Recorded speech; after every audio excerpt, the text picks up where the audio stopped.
¿Ustedes creen que Dios obra en su favor sin límites?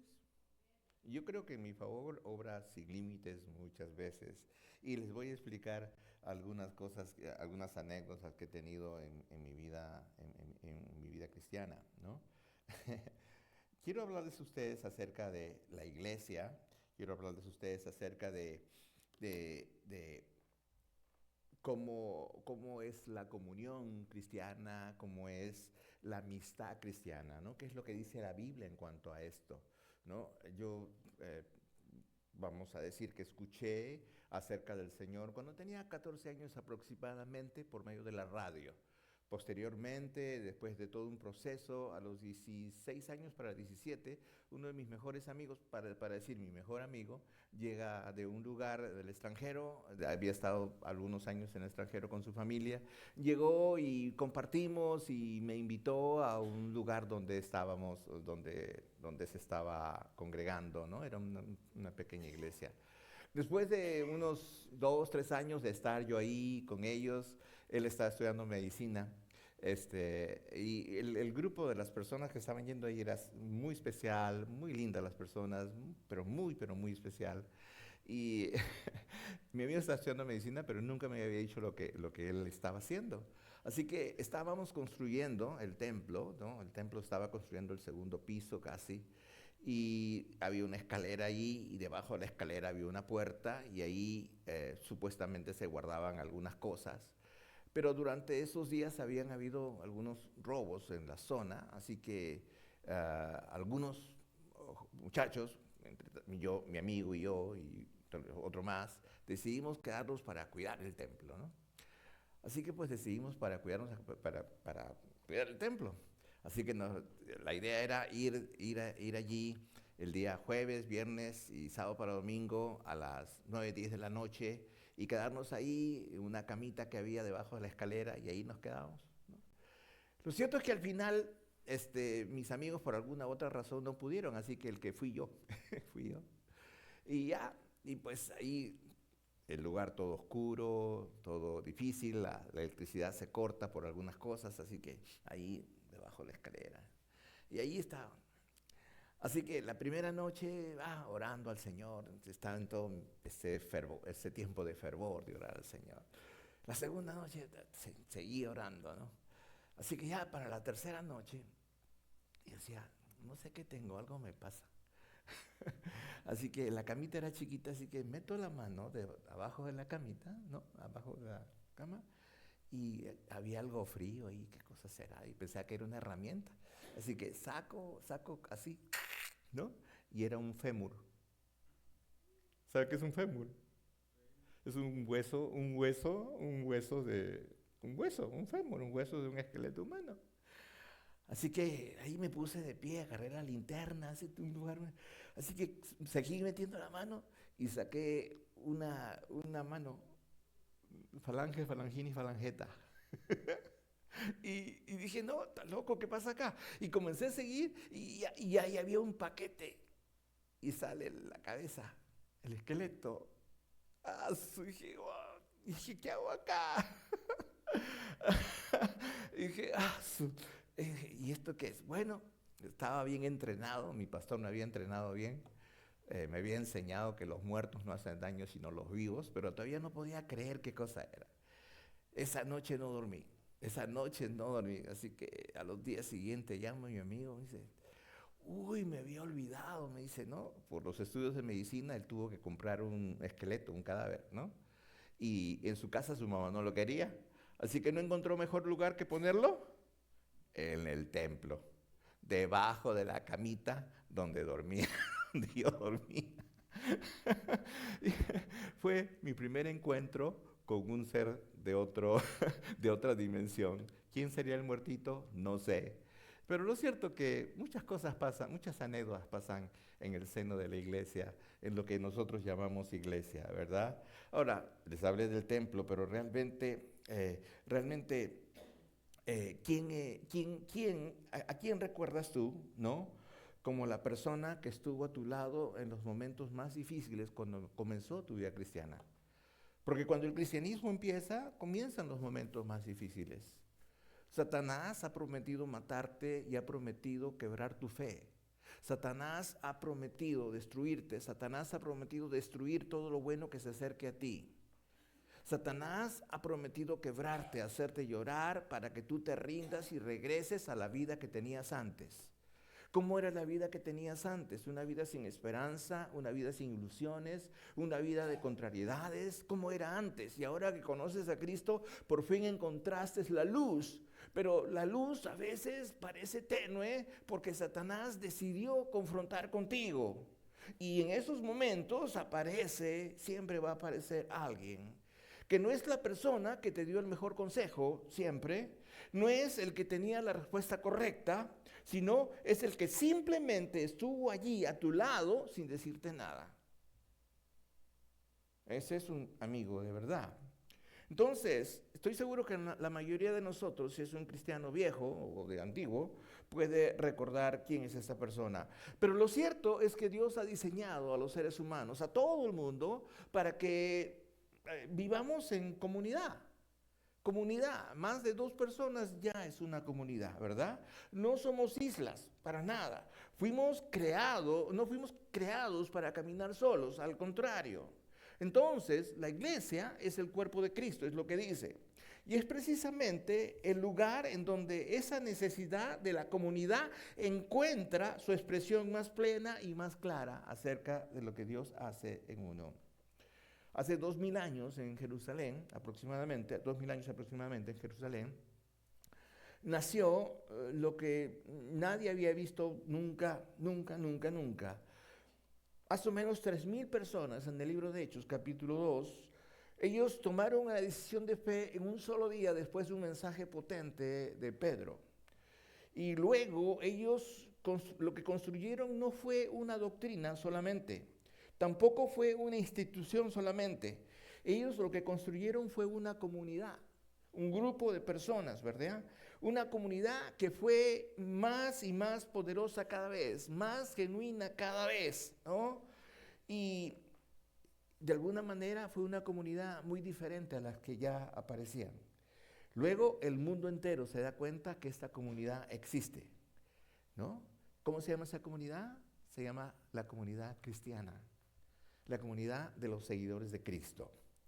Ahora, en el siglo XXI, el doctor Bickett Murphy, en ese momento es el cirujano de los Estados Unidos, el título es cirujano general de los Estados Unidos, ¿no? Se publica un libro que dice que el 50% de los adultos estadounidenses reportan niveles muy, pero muy profundos de soledad. Y este doctor dice que muchas de estas personas, más del 58% de estas personas, ¿no? Asisten a una comunidad religiosa, pero todavía se siguen sintiendo solos, ¿ok? O sea, ellos pueden estar con mucha gente, pero todavía se siguen sintiendo solos. Ahora, este doctor experimentado dice que la soledad hace tanto daño que equivale a fumar 15 cigarrillos diarios. O sea, la persona que se siente sola, ¿no? Aunque sea cristiana, ¿ok? Tiene el gran problema de que su soledad equivale a fumar 15 cigarrillos diarios. Sí, la soledad es un problema, claro que es un problema. Ahora, la iglesia tiene una responsabilidad histórica en ese sentido de ofrecer algo al mundo. La iglesia debe de ofrecer una comunidad verdadera, una comunidad verdadera. Y Hechos capítulo 2, versículo 42 dice así: y perseveraban en la doctrina de los apóstoles, en la comunión unos con otros y en el partimiento del pan y en las oraciones. Ahora, esto nos lleva a nosotros a tener 4 pilares fundamentales de lo que Dios considera que es una comunidad cristiana. Ahora, déjenme decirles que no toda comunidad que se dice que es cristiana es una comunidad cristiana. Cuando tenemos el problema de encontrar que esta comunidad pseudo cristiana tiene otras cosas aparte de estas, esta no es una comunidad cristiana.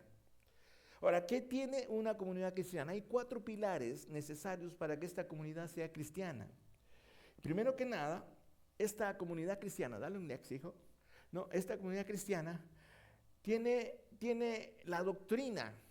Tiene la doctrina. La doctrina es producida, es enseñada por el propio Señor Jesucristo, que fue encomendada a los apóstoles, y después en lo sucesivo estos se encomendaron a hombres probos, sabios, a hombres que impactaron el mundo para enseñar acerca del cristianismo.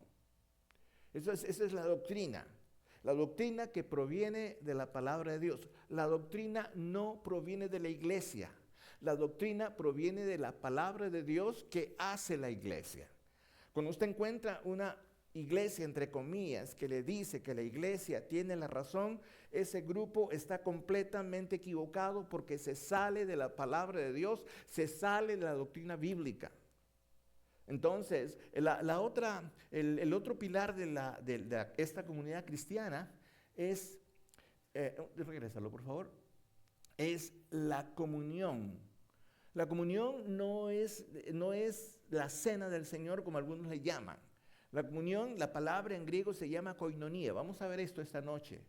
Luego el partir el pan y luego las oraciones. O sea, esos son los pilares de la iglesia. Esos 4 puntos importantes existen en una comunidad cristiana que nace de la palabra de Dios que está en la Biblia. Ahora, ¿cuál es la importancia entonces, de la comunión cristiana? O sea, esto que usted está viendo acá es el ADN de la iglesia, ¿no? El ADN de la iglesia. Ahora, ¿cuál es la importancia de la comunión cristiana? Primero que nada, esta palabra griega comunión significa koinonía. Aparece 19 veces en la Biblia, en el Nuevo Testamento. Y no es una palabra que nos habla de un protocolo eclesiástico para nada. Es una palabra de vida, ¿no? Es una palabra que da vida al común denominador de aquellos que se denominan cristianos. Es una palabra que dice que nuestros bienes están compartidos. Es una palabra que denota que el alma de todas estas personas está entregada a una causa. Y en este contexto está escrito el libro de Hechos capítulo 2, escrito por Lucas, ¿no? Y dice que los primeros creyentes no se reunían porque tenían la costumbre de reunirse.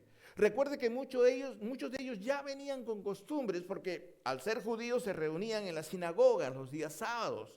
Pero estos que se habían convertido al cristianismo no tenían la costumbre de reunirse. Es decir, no se reunían por costumbre, sino se reunían porque se necesitaban unos a otros.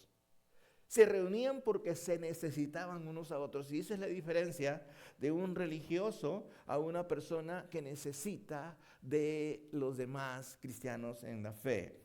Entonces, la comunión cristiana por lo menos nos va a dar a entender que tiene 3 puntos importantes. La primera, refleja el amor de Dios. ¿Qué cosa dice San Juan capítulo 13, 35? Dice así: en todo esto conocerán todos que sois mis discípulos si tuviereis amor los unos para con los otros. El Señor Jesucristo está profetizando, el Señor Jesucristo está diciendo: esto que estoy construyendo en este momento es grande. Esto que estoy construyendo en este momento no es un asunto de un rato en el cual me van a crucificar y ustedes se van a olvidar. No, recuerden esto. Cuando ustedes sientan amor los unos por los otros, esto va a impactar al mundo. Va a impactar de tal manera que todos van a reconocer que ustedes son mis discípulos. Ahora, quiero que entiendan que cuando a un hombre o una mujer en este tiempo se le denomina cristiano, los está insultando. La palabra cristianos es un insulto, era un insulto en este tiempo, ¿no? La palabra de origen era anabautistas, ¿no? Bautista bautismo quiere decir que ellos eran bautizados en agua. Ahora, los judíos eran bautizados en agua por la religión judía, pero cuando ellos conocían al Señor Jesús, La Biblia dice, o algunos dicen, se volvían a bautizar. Bueno, la verdad no es esa. No se volvían a bautizar, se bautizaban. ¿Y por qué? Porque la primera vez que ellos fueron al agua sumergidos, ellos lo habían hecho por una religión.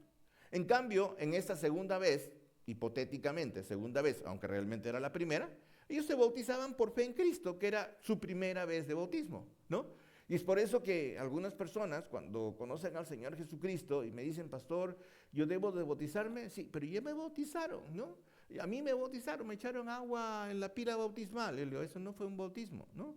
Eso fue una celebración que tus padres con buena intención creyeron que te estaban haciendo un bien. Pero obviamente el bautismo es para una persona que ha comprendido que tiene una fe en Cristo inquebrantable. Entonces, ¿qué cosa es lo que tenemos aquí? El Señor Jesucristo decía, ¿no? Cada vez que dos creyentes se sientan juntos a compartir una mesa y orar el uno por el otro o simplemente escucharse, están dibujando, ¿no?, un retrato de la Trinidad. El Padre y nosotros estamos compartiendo, ¿no?, con los demás. Por eso dice, amaos los unos a los otros como yo os he amado, que también os améis los unos a los otros. Es lo que dice el Señor Jesús. Y entonces eso es la comunidad. Refleja el amor de Dios. Los hermanos reflejan el amor de Dios y otras personas son impactados por ese amor. Esta comunidad también, o la palabra comunión, significa fuente de aliento y fortaleza. Fuente de aliento y fortaleza. ¿Y dónde lo vemos? En el libro de Hebreos, capítulo 10, versículos 24 y 25, dice, considerémonos unos a otros para estimularnos al amor y a las buenas obras, no dejando de congregarnos como algunos tienen por costumbre, sino exhortándoos y tanto más cuando veis que aquel día se acerca. ¿Me entiende usted? Ahora, otra vez, la comunidad cristiana fue diseñada por Dios para hacer un sistema de sostenimiento mutuo. Eso es la comunidad cristiana.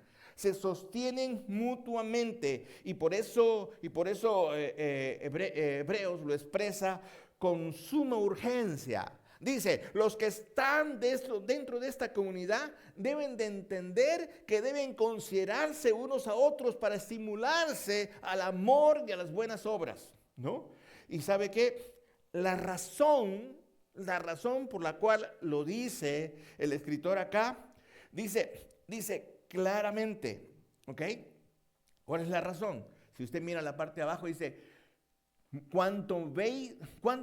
y tanto más cuando veis que aquel día se acerca. Ahora, hace 2000 años atrás, los creyentes de aquel entonces ya tenían la cosmovisión de que el Señor Jesucristo iba a regresar en ese momento. Ellos lo acababan de despedir.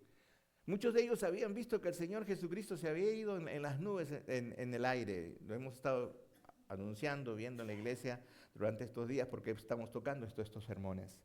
Pero ahora es interesante porque el texto no dice que no abandones la comunión.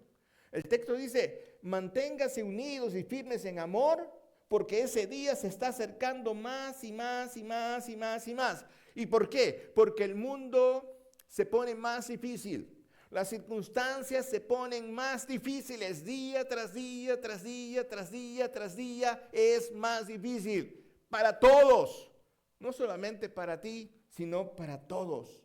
Por eso es más necesaria la comunión.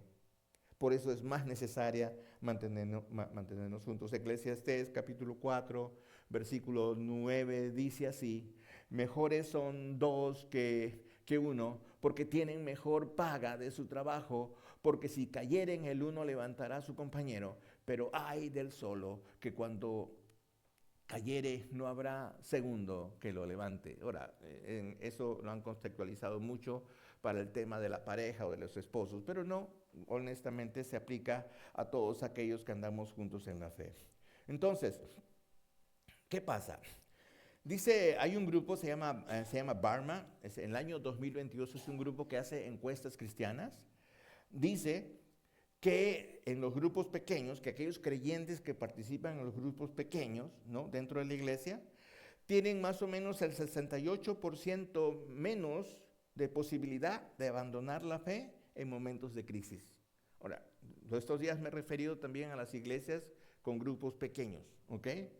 Porque la comunión no es un lujo del crecimiento cristiano, al contrario, es una condición de supervivencia espiritual. Recuerde, la comunión es una condición de supervivencia espiritual. ¿Entiende usted? Entonces, necesitamos aprender a priorizar la comunión cristiana de la iglesia en nuestras vidas. Y obviamente esto comienza con una decisión personal de tu parte. Cuando tú decides venir a congregarte, tú decides ser parte de esta comunión. Tú decides ser parte de este evento importante en el cual te regocijas y Dios se regocija. ¿Me entiende usted? Ahora, no esperes que alguien te invite para hacerlo. Al contrario, ¿no? Invierte intencionalmente tu tiempo en la vida de otra persona. ¿Por qué? Porque Dios va a agradecértelo con creces. Ahora, el segundo punto, o el tercer punto, vemos el segundo punto, Jesús es el mejor modelo de comunión y de amistad. Señor Jesús nos dejó bien graficado qué cosa es esto, ¿verdad? San Juan capítulo 15, versículos 12 al 15 nos da el contexto, pero vamos a ver cuál es el ejemplo de Jesús en este momento. Si queremos entender la comunión cristiana y genuina, tenemos que entender a Jesús. Y vamos a ver qué cosa es lo que dice en Lucas capítulo 15, versículo 2, ¿no? Dice, Jesús comió con los pecadores. Ahora, ¿qué pasa en ese? Ahora, recuerde usted que en la vida de Jesús, él rompe estigmas, rompe tradiciones, rompe dichos, ¿no? Él quiebra todas esas circunstancias y la gente se escandaliza. ¿Cómo puede hablar con una mujer este Señor Jesús?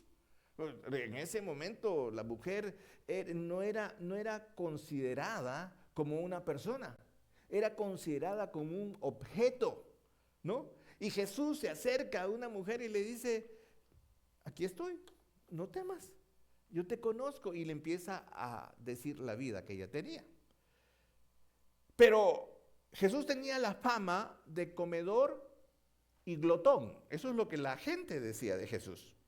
Que él era el hijo del carpintero, era nacido de una manera especial, no sobrenatural, porque la gente pensaba que Jesús era hijo de fornicación. Eso decían de Jesús. Jesús tenía la peor reputación en ese momento, y obviamente después él se encargó de desdecirla. Entonces, por eso el versículo decía, en esta cultura, decía que Jesús comía con los pecadores. ¿Okay? Entonces, en la cultura judía, en el primer siglo, compartir la mesa era una declaración de comunidad y de aceptación. O sea, Jesús estaba aceptando a los pecadores, no aceptaba sus pecados. Él aceptaba a toda persona que viniera con él, ¿me entiende usted? Entonces los fariseos, los religiosos, se escandalizaban. Oye, ¿cómo puedes andar con ese tipo de personas? Oye, ¿cómo? Murmuraban, ¿me entiende usted, Lucas? Y los fariseos y los escribas murmuraban diciendo, a los pecadores recibe y con ellos come, ¿no? No, siempre digo, y por favor no me vaya a malinterpretar cuando digo viejitos cucufatos o viejitas cucufatas, ¿qué es cucufato? Es una palabra que no se usa mucho en nuestro castellano actual, pero hace muchos años cucufato era la idea de ser una persona extremadamente, fanáticamente religiosa. ¿Te pusiste aretes? ¡Ay, que te pusiste aretes! No, oye, mira, estás usando el vestido, si es una dama, estás usando el vestido más salido de la rodilla. ¡Ay, pecado, pecado, pecado! ¿No? Y así hay grupos, todavía hay grupos así, ¿no es cierto? ¿No? Ahora, hay cuidado, ¿verdad? Entonces, los fariseos se escandalizaban de esto y Jesús lo hacía deliberadamente. Deliberadamente, ¿me entiende usted? Él comía con estas personas. La otra cosa que hacía, y si me das el siguiente slide, dice, él lloró con los que lloran. En Juan 11:35 encontramos el versículo más largo de toda la Biblia, imposible de memorizar. ¿Qué dicen ustedes? ¿Qué dice Juan 11:35? Jesús lloró. Es el versículo que uno puede memorizar. La pregunta es, ¿por qué lloró? ¿Por qué lloró? El dueño de la vida, el dueño del universo, el creador de todo, ¿se humanizó? No, él era humano. Él estaba en modo humano en ese momento, era Dios y era todo humano. Y él perdió a su mejor amigo. Y con eso estaba demostrando que él tenía estos sentimientos humanos también, ¿no? Y le dice, y se encuentra con Marta y María que le reclaman, ¿por qué no has venido? Lázaro se murió y tú no estabas acá, ¿no? Entonces Jesús se detuvo a llorar con los que lloran. Y eso es parte de la vida nuestra, de la vida cristiana nuestra. Tenemos que llorar con los que lloran. Tal vez tú no estás llorando en este momento, pero va a llegar un momento en que vas a llorar. Alguien que está muy cerca tuyo se va y necesitas llorar. Y otros necesitan llorar contigo, ¿no? Entonces, otra vez, él elige llorar con aquellos que se sienten tristes y perturbados en un sentido. Pero una de las cosas más grandes que ven, y lo vemos en el siguiente versículo, dice que Jesús, a la hora de reunir a sus 12, ¿no? Él no les llama siervos, no les dice que son mis trabajadores, no les dice, ustedes son mis discípulos solamente. Les dice, ya no os llamo siervos, porque el siervo no sabe lo que hace su Señor, ¿no? Pero os he llamado, ¿qué?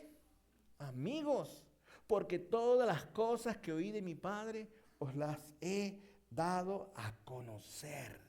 ¿Me entiende usted? Ahora, eso es lo que somos en la iglesia. Un grupo de amigos, un grupo de personas que tiene como objetivo demostrar el amor de Dios. Y en esta comunidad, en los primeros discípulos, ¿no? Se describe una comunidad que vivía radicalmente de una manera diferente a como vivía el mundo. ¿Qué te dice el mundo y su sistema? El mundo y su sistema te dice, ¿quieres tener más? Retén lo que tienes. ¿Qué cosa te dice Jesús? ¿Quieres tener más? Comparte lo que tienes. El mundo te dice que aprendas a ser egoísta. Jesús te dice, aprende a compartir lo que tienes, ¿no? Y por eso en Hechos capítulo 2, versículo 44, 47, dice, el versículo dice, y todos los que habían creído estaban juntos y tenían en común todas las cosas. Y perseverando unánimes cada día en el templo y partiendo el pan en las casas, comían juntos con alegría y sencillez de corazón, alabando a Dios y teniendo favor con todo el pueblo. ¿Me entiende usted? Ahora, esto no era una utopía ideológica. Al contrario, este era el resultado natural de personas que se habían encontrado con Cristo. ¿Me comprende usted? Por eso el que tiene a Cristo por naturaleza tiene este instinto sobrenatural del Espíritu Santo que te dice, comparte tu vida con aquellos que todavía no la tienen. ¿Entiende usted? Esto no fue planificado por una asociación, no fue planificado por un grupo de personas que te dice, así tienes que ser. Fue producto de una transformación genuina y por eso decimos que este es el ADN de un cristiano. El ADN. Tú viniste con un ADN natural provocado por tu madre y por tu padre. Pero este ADN que Dios puso en ti, el día en que conociste a Jesús, lo puso en la persona del Espíritu Santo y se incrustó en ti. Y por eso Dios te ha dado una nueva personalidad o una nueva vida. Ahora, Dios ha comenzado a regenerar tu ser. Si tú no tienes a Cristo, no estás regenerado. Tú necesitas un nuevo nacimiento. Tú necesitas el Señor. Hace algunos años leí una revista que un pastor hizo lo siguiente. Él fue un pastor anciano. Estaba visitando a las personas que no iban a su iglesia. Y dentro de un pueblo, vamos a decir, bastantes árboles y bastantes cosas ahí. Las casas estaban entre las cabañas. Había un creyente que había dejado de ir ya mucho tiempo a la iglesia. pero era una muy buena persona. Él aducía muchas cosas. Sin embargo, este pastor agarró y se fue. Y una vez que estaba ahí, solo se sentó en la chimenea. Y el hombre que estaba en la casa le decía: pastor, disculpe, yo quiero ir, pero tengo tantos males, tengo tantas cosas. Así que el pastor no dijo nada, solamente agarró una tenaza. Y con la tenaza saca uno de los carbones que estaban ardiendo en la chimenea. Y le dice: espérate, no digas nada, vamos a quedarnos acá por un rato, no te voy a decir nada, pero tú vas a ver lo que va a pasar. Agarró, lo abrió, lo sacó con la tenaza y lo puso en el centro de la mesa sin que se queme nada. Pasaron 5 minutos, 6 minutos, 7 minutos, 8 minutos, 10 minutos, y el fuego rojo del carbón se comenzó a descender, hasta que después de 15 minutos solo salía humo, nada más. Y el pastor le dice: ¿qué pasó? Lo que pasó es que al separar el carbón de los otros carbones, dejó de estar encendido y se comenzó a apagar y se murió. A partir de ese día, el anciano, el hombre a quien fue a visitar, nunca dejó de visitar la iglesia. Porque así somos nosotros muchas veces, somos como el carbón, ¿me entiende usted? Estamos juntos, qué bonito, pero por alguna u otra razón, llámese la que se llame, ¿no? Llámese la que se llame. Te vas, te apagas. Y para esto tengo que, mi cuñado va a venir, mi cuñado es el pastor Salvador Bazán. Siempre me acuerdo de él por muchas cosas, pero me acuerdo que un día, él estaba en la universidad, estaba estudiando odontología, saben que él es odontólogo, y él me dice: Juan, me dice, no voy a terminar la carrera, porque yo necesito asistir a la iglesia. Digo: ¿sí? ¿Y qué te lo impide? Me dice: es que a veces tengo clases los domingos y tengo esto, pero yo voy a dejar la carrera, ¿no? Dios me ha llamado para servirle. Yo le digo: no dejes la carrera, pero tampoco dejes al Señor. Y yo he sido testigo porque he orado muchas veces con él.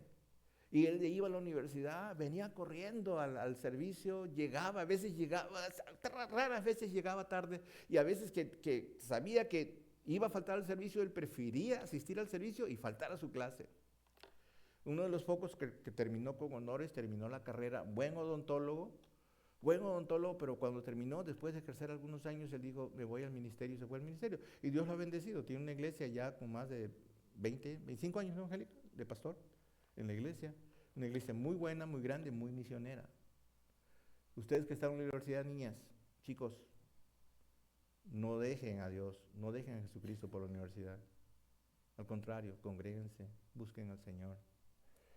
¿Cómo cultivar relaciones saludables dentro de la iglesia? Efesios capítulo 4, versículos 2 y 3 nos muestra esto. Nos va a enseñar por lo menos 4 puntos importantísimos. El amor. El amor cristiano, en esencia, en el griego se llama ágape, que no es un amor emocional, ¿no? Es un amor que crece poco a poco, poco a poco. Realmente ágape es una decisión, de verdad, es una decisión. Cuando tengo ágape en mi corazón, yo quiero el bien de la otra persona, aunque probablemente crea que la otra persona no lo merece. Cuando tengo ágape, no hago discriminación. Cuando tengo ágape, amo sin reservas. Amo a la persona, o sea, amo a esta persona, ¿no? No por ser persona, sino porque es un pecador perdonado o un pecador en proceso de perdón. ¿Me entiende usted? Entonces es la decisión de amar a una persona, ¿me entiende usted? Independientemente de cómo me hace sentir el amar a esa persona. Eso es ágape. Y Pablo lo describe como una experiencia trascendental. 1 Corintios 13 dice: el amor es sufrido, es benigno, no tiene envidia, no se envanece, no busca lo suyo, no guarda rencor. Ese es el amor ágape. Ese es el amor que tiene y debe de prevalecer en las personas que atienden una comunidad cristiana, ¿no? Efesios 4, 2 en adelante, dice: soportándoos con paciencia los unos a los otros, solícitos en guardar la unidad del Espíritu en el vínculo de la paz, ¿no? O sea, necesito guardar la paz, Por lo tanto, tengo que aprender a tolerar. Siempre he dicho que los asistentes a la iglesia, o sea, los que estamos juntos en esta comunidad, somos como un matrimonio. ¿Sabe cómo es un matrimonio? Cuando estamos jóvenes, nos enamoramos y nos casamos, pero ninguna ni la otra persona se conoce cómo es en la casa. Porque cuando uno está enamorado, uno se baña, después ya no te bañas. Cuando uno está enamorado, uno presenta lo mejor, ella presenta lo mejor, él presenta lo mejor. Pero cuando vas a la casa, cuando ya hacen vida en común, te das cuenta de que las costumbres de la casa de ella o las costumbres de la casa de él son completamente diferentes a tus costumbres, ¿no? Entonces empieza a haber una mezcla allí de costumbres, pero de pronto ya llega el momento. ¿Por qué se divorcian las personas? Porque no se toleran. Porque no se toleran. Ahora, ¿por qué no tienen amor? No, es porque no se toleran. O sea, yo siempre digo que en un hogar, en un hogar existe una línea de láser así transparente que dice perdón. Dice perdón. Cuando esta línea imaginaria, pero real, aparece en tus ojos, tú vas a perdonar a la persona que está a tu delante, aunque la persona que está a tu delante no te perdone a ti. Entonces, en un hogar, para que se mantenga, tiene que prevalecer la tolerancia. La tolerancia. Si no son los dos, uno tiene que tolerar. Pero sería preferible los dos, porque si los dos toleran, sería el paraíso. Sin embargo, no existen los paraísos terrenales. Ahora, por otro lado, en la iglesia es igual. En la iglesia es igual. Hace muchos años atrás, estábamos haciendo un programa acá afuera teníamos una BBS muy grande, bastantes niños, muchos niños, creo que eran 200 esa vez. Mis hijos estaban pequeños, mi hija Joanny estaba enseñando, mi esposa estaba enseñando, y yo estaba encargado de los cambios de los juegos y cosas así. Así que yo tenía un silbato, un whistle, ¿no? Entonces estaba acá adentro y ya estaba cambiando, entonces soplo el whistle para que se den cuenta que está cambiando, ¿no? Y una buena señora, es buena la hermana, ¿no? Agarra, me llama y me dice, no tienes que tocar esto acá en la iglesia. Eso no se hace acá. Entonces entendí que no me estaba tolerando, ¿no? Entendí que estaba mirando a ella lo que no quería escuchar, ¿no? Yo no quería escuchar un silbato en la iglesia. Pero que está dirigiendo el programa soy yo, y yo lo venía tocando durante toda la semana, solamente que este día se le ocurrió a la señora venir para ayudar en algo, pero no toleró el silbato. Ahora, ¿se imaginan si tenemos 20 personas que no toleran un silbato en un programa de niños? Mejor no tenemos el programa de niños. Pero hay costumbres, ¿no? Hay costumbres, ¿no? Un señor se quejaba conmigo, me decía, pastor, hace años, yo no voy a ir a esta iglesia porque cuando yo doy la mano, la gente no me da la mano. Por parte de culturalmente acá en los Estados Unidos, en esta parte Central Washington, cuando usted le da la mano a una señora norteamericana, la señora no le da la mano a usted. No le da la mano. Y eso culturalmente está bien, aunque para nosotros como latinos eso no es bueno, eso es falta de educación. Pero esa es la cultura. O sea, y nosotros vivimos en esa cultura, ¿no? Así que tenemos que aprender a tolerarlo. A mí no me enseñaron así, me dijeron, saluda, hijito. Mi mamá, saluda, hijito, entras en una cosa, saluda, ¿no? Te vas, saluda. Ahora, cuidado, chicos, no estoy hablando de ustedes, pero usted se da cuenta que la mayoría de los chicos, chicas, 15, 18, 19, 20 años, entran a una casa, no saludan. Te han visto 3, 4 veces, y yo lo vivo algunas veces, ¿no? No saludan. Parece que ni el perro tiene más atención que tú. De verdad. Y tienen la etiqueta cristianos porque van a la iglesia. El mundo está descontrolado, ¿verdad? Confianza. La confianza es el suelo sobre el cual en el cual crece toda relación genuina. Si no hay confianza, no hay nada. ¿Okay? Entonces, la confianza en la iglesia se construye con consistencia, ¿me entiende usted? Tanto en privado como en público. Hay que aprender a ser consistentes. ¿Qué cosa dice Proverbios 11:13? ¿Lo tenemos que ahí? Ahí no, yo lo tengo acá. Dice, el que anda en chismes descubre el secreto, mas el de espíritu fiel lo guarda todo. Ok, cuando en una comunidad empieza el chisme, se empieza a destruir la comunidad. Por eso Satanás es tan estratega. Él trata de promover el chisme en la comunidad. Entonces, y una de las razones principales por las cuales las personas a veces no desparraman todo su corazón es porque ya tuvieron la grave experiencia de estar en lugares en donde usted lo dijo y la gente se enteró mañana. Horrible, ¿verdad? Horrible, ¿no es cierto? Esto no debe ser. La confianza se gana con los años, pero se pierde en segundos. Por eso tenemos que cuidar la confianza. Respeto mutuo, el respeto en la comunidad cristiana tiene una base teológica, ¿me entiende usted? O sea, el respeto está acá, en la Biblia, la base es teológica. Romanos capítulo 2, versículo 10 dice, amaos los unos a los otros, yo lo leo acá, con amor fraternal en cuanto a honra, prefiriendo los unos a los otros. Interesante. No porque esta persona sea niño o niña menor que yo tengo la preferencia. O claro, socialmente, culturalmente, los adultos debiéramos de tener la preferencia. Pero en una situación en donde sé que hay una persona que está al lado mío, le voy a dar la preferencia porque es parte del respeto que yo puedo tener con esa persona. Y si esa persona tiene el mismo respeto, me devuelve la preferencia, ¿me entiende usted? Por eso dice, amaos los unos a los otros, dice con amor fraternal, no con amor infernal. Y es parte de un gran problema cuando uno llega a la comunidad cristiana y en lugar de llegar a una comunidad placentera, llega a una comunidad donde hay odio, ¿no? Entonces, el respeto significa escuchar antes de responder. Proverbios capítulo 18, versículo 13 dice, al que responde palabras antes de oír, le es fatuidad y oprobio. ¿No? Al que responde palabras antes de oír, le es fatuidad y oprobio, ¿no?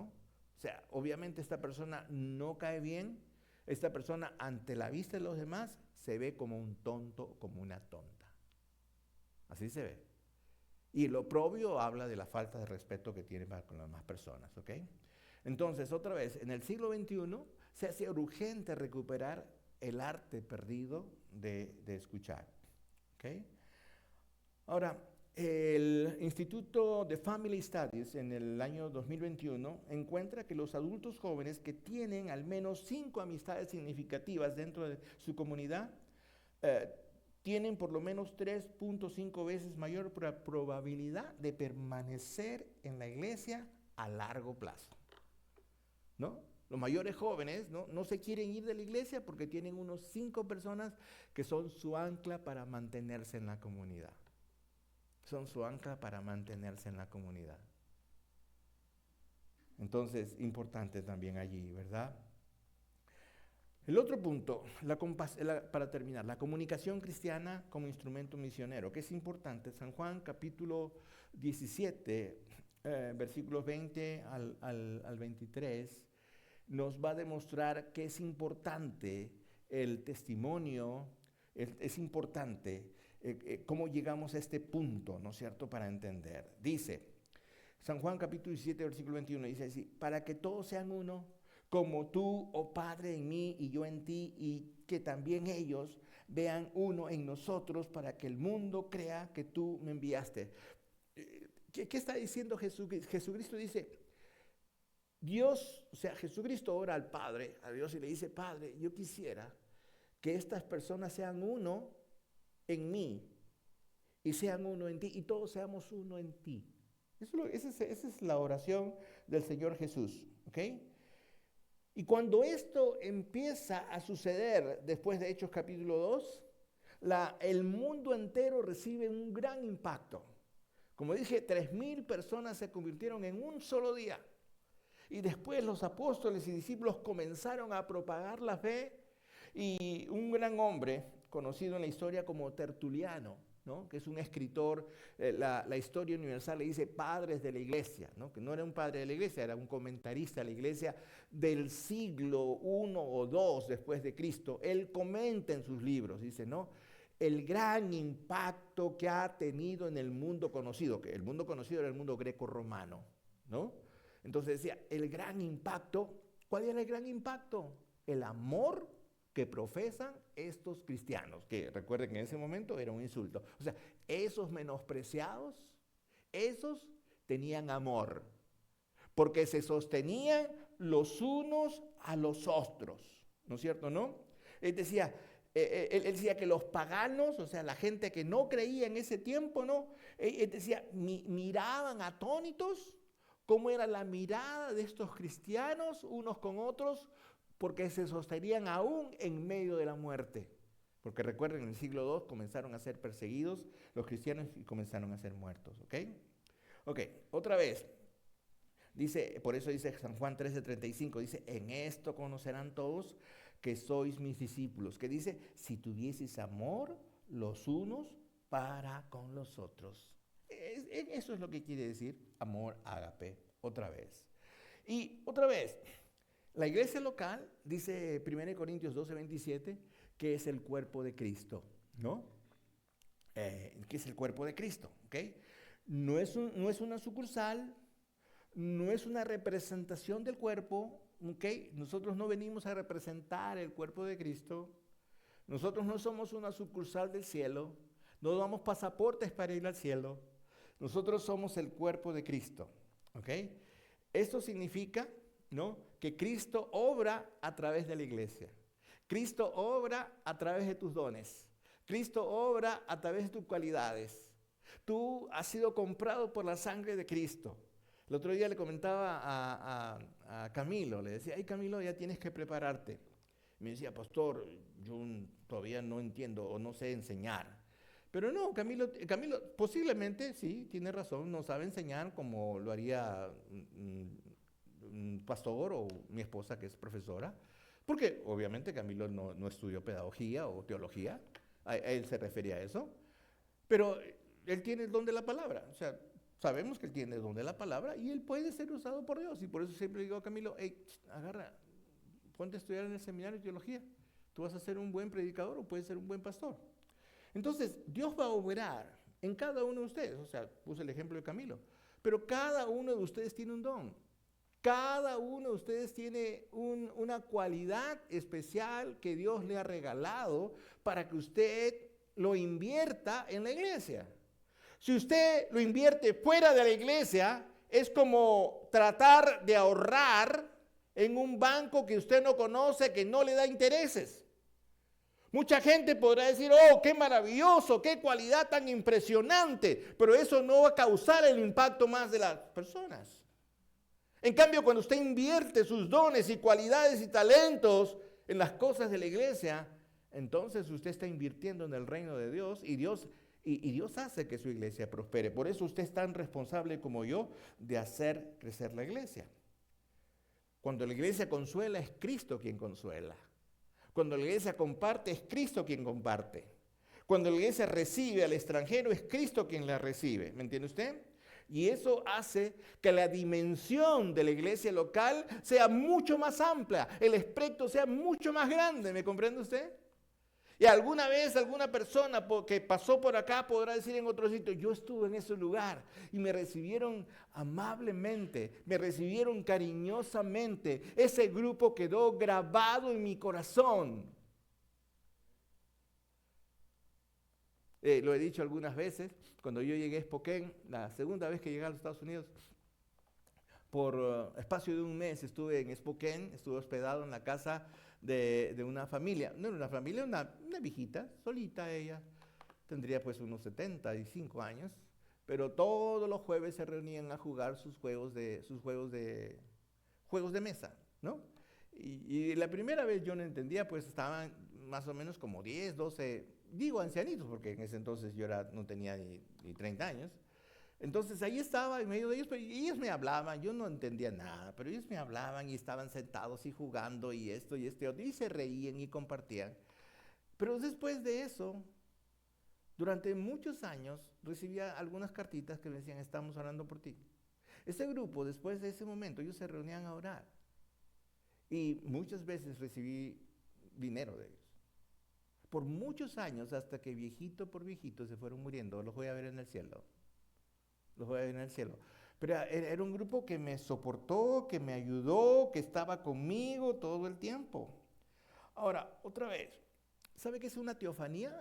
¿Usted ha escuchado qué es la palabra teofanía? En el Antiguo Testamento se presenta como el ángel de Jehová. ¿Ha escuchado hablar del ángel de Jehová? Es como un ángel esplendoroso, ¿no es cierto? ¿No? Que es el ángel de Jehová. Ahora, otra vez, nosotros por estudios teológicos sabemos que era Jesús. Pero Jesús en el Antiguo Testamento no tenía el cuerpo humano que tenía en el Nuevo Testamento. Por lo tanto, se presenta como una teofanía. Es la apariencia de un ángel de luz. Ese es Jesucristo, se llama el ángel de Jehová del Antiguo Testamento, el que pelea. Eso se llama teofanía.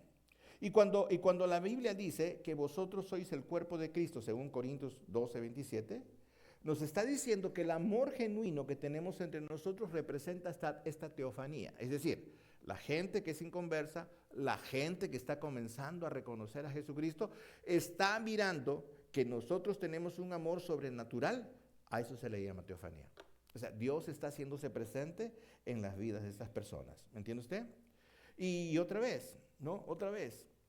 En el libro de Hechos, capítulo 11, la iglesia de Antioquía se reúne por primera vez en la historia y ahí estaban judíos y gentiles, o sea, judíos y personas que no eran judías, ¿no es cierto? Y esto era completamente revolucionario. En ese siglo, dos grupos que nunca habían tenido buena relación, ahora están comiendo juntos, están orando juntos, están viviendo juntos el impacto que el Señor Jesucristo provocó en sus vidas. ¿Me entiende usted? Quiero terminar con esto. Hemos recorrido 4 dimensiones de una comunidad cristiana, lo que es una comunidad cristiana. Y vimos que es el reflejo del amor de Dios el que fortalece esta comunidad. Si queremos alcanzar personas para Cristo, debemos amarnos más. Y para eso tenemos el modelo del Señor Jesús, quien le dijo a sus discípulos, ustedes no van a ser mis discípulos, ustedes son mis amigos, porque solamente mis amigos conocen lo que yo escuché de mi Padre. ¿Me entiende usted? Entonces, ¿cómo contribuye mi amor? ¿Cómo contribuye tu amor a que esta confianza y este respeto crezca en nuestra comunidad? ¿Entiende usted? Si nosotros regresamos a Hechos capítulo 2, versículo 42, vamos a ver estas 4 palabras: doctrina, comunión, partimiento del pan y oración. Son los 4 pilares de la iglesia que han sostenido a todo el mundo cristiano a través de todos los tiempos. Y la iglesia debe perseverar en estos 4 elementos importantísimos por el resto de su vida. Koinonía no es un departamento de la iglesia. Koinonía es el latido del corazón de la iglesia. Cuando usted ama incondicionalmente, cuando usted da incondicionalmente, cuando usted comparte incondicionalmente, el corazón de Jesucristo está latiendo dentro de la iglesia. Está latiendo. Tú no eres parte del corazón, tú eres el corazón. No esperes que otro te comparta, aprende a hacerlo, ¿me entiende usted? Y nosotros como una pequeña iglesia tenemos la oportunidad de compartir esta misma responsabilidad. Quiero que cierres tus ojos por un momento y quiero hablarte a ti, a tu oído por un momentito. Quiero darte mi opinión. Quiero invitarte a dar un paso de fe relacional. Te voy a invitar a que te comuniques con algún hermana de la iglesia en esta semana. Invítale a tomar un café, invítale a conversar juntos, a compartir. Y decide que la soledad no tendrá la última palabra en tu vida cristiana. A menudo escucho personas que decir, estoy harto, estoy harta, no sé qué hacer, qué hago. Y sigue peleando con Dios. Todavía no se da cuenta que Dios lo pone en esa situación para que busque relacionarse con los demás. Y algunas personas me han dicho, pero yo no quiero, pues estás escupiendo a Dios. Le estás diciendo a Dios, Dios no te necesito. Ah, pero sí tengo que orar para que Dios te cambie. Claro. Y Dios te dice, cambia tú pues.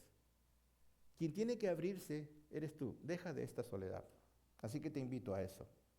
Y la otra cosa, Si tienes una relación rota fuera de la iglesia o si nunca estuviste dentro de esta comunidad de la iglesia, quiero decirte que el Espíritu Santo está hablando contigo esta tarde. Quiero decirte que Dios te está diciendo, hey, te necesito en esta comunidad.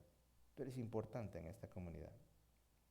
Tú tienes un don, tienes un talento que yo quiero usar en esta comunidad. Yo te necesito a ti para hacer crecer esta comunidad. Entonces hazlo. Si hay alguien que no conoce a Jesucristo, las puertas están invitadas, las puertas están abiertas. Dile, Señor, yo reconozco que soy pecador y que necesito de ti. Creo que moriste por mis pecados y resucitaste. Hoy abro mi corazón y te recibo como mi Señor y Salvador personal. Hazme parte de esta familia hoy, en esta comunidad. Y si hay alguien esta noche que me dice, pastor, yo quiero tener esta relación contigo, con el Señor. Quiero comenzar esta relación, entonces después de salir, habla conmigo. Te voy a ayudar. Gracias, Señor, en el nombre de Jesús. Oramos a ti. Amén. ¿Tenemos algo para cantar, hijo? ¿Nos ponemos de pie, por favor? Somos el pueblo de Dios. Cántelo conmigo.